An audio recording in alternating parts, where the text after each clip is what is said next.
যে তাহলে কি পরে আরো কিছু আসতেছে।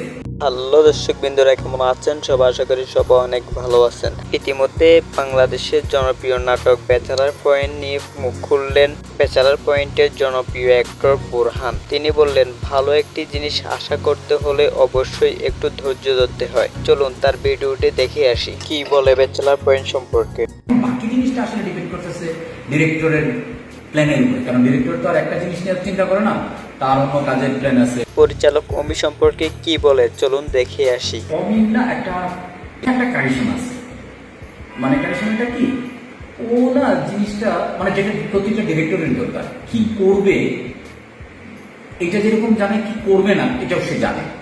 ব্যাচেলার পয়েন্টের জন্য অপেক্ষা করা দর্শকের উদ্দেশ্যে কি বলল? ব্যাচেলর পয়েন্টের অডিয়েন্স এরা একটা কি হয় এটা তারা ওয়েট করতেছিল। এই যে ওয়েটিংটা ব্যাচেলার পয়েন্ট সিজন 4 এর কোনো ফিনিশিং দেয়নি কেন? নতুন সিজন কবে আসবে? যে অন্য এর আগে যে ক্যারেক্টারগুলো ছিল এই ক্যারেক্টারগুলো এক ধরনের ফিনিশিং ছিল, কিন্তু বোরহান ক্যারেক্টারে কিন্তু কোনো ফিনিশিং ছিল না।